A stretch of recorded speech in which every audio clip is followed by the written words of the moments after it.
আজি মই CSP Advice 365 চেনেলত এজন বড়ো যুৱতীৰ লাভ জিহাদৰ পৰি নিজকে কিয় আত্মহত্যা কৰি ল'বলগীয়া হয় ইয়াৰ বিষয়ে আপোনালোকক মই জনাবলৈ বিচাৰিছোঁ। কাহিনীটো শুনক আপোনালোকে। ছবিখনত থকা ছোৱালীজনীৰ নাম হিয়ামণি দৈমাৰী। তেজপুৰ চন্দ্ৰ শৰ্মা উচ্চতৰ মাধ্যমিক বিদ্যালয়ে একাদশ শ্ৰেণীৰ ছাত্ৰী।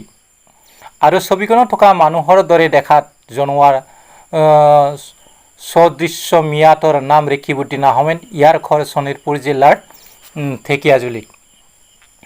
দুটা ল'ৰা ছোৱালীৰ বাপেক এই মিয়াটোৱে নিজকে সঞ্জয় তালুকদাৰ বুলি পৰিচয় দি ফেচবুকৰ জৰিয়তে হিয়ামণিৰ লগত চিনাকি হৈ প্ৰেমৰ সম্পৰ্ক গঢ়ি তোলে।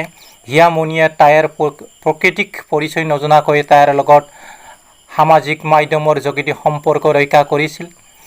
এই মিয়াটোৱে পিছলৈ হোৱাটছএপত ভিডিঅ' কল কৰি ছাত্ৰীগৰাকীৰ নগ্ন ফটো তাই গম নোপোৱাকৈ সংগ্ৰহ কৰিছিল। পৰৱৰ্তী কালত মিয়াটোৱে ছোৱালীজনীক তাৰ লগত বিয়া নহ'লে ফটোসমূহ সামাজিক মাধ্যমত ভাইৰেল কৰি দিয়াৰ ভাবুকি দিয়ে। হিয়ামণিয়ে তাইৰ প্ৰকৃতিক পৰিচয় গম পাই বিয়া নহ'বলৈ অমান্তি হোৱাত মিয়াটোৱে হিয়ামণিৰ ফটোসমূহ সামাজিক মাধ্যমত ভাইৰেল কৰে। হিয়ামণি মানসিকভাৱে ভাগি পৰি যোৱা পৰহি ঘৰৰ পিছফালে থকা বাৰীত দেহত অগ্নিসংযোগ কৰি আত্মহত্যা কৰে। মিয়াৰ পৰা সাৱধান থাকক আৰু সুৰক্ষিত থাকক, বিশেষকৈ ছোৱালী, গাভৰু আৰু বোৱাৰীসকলে।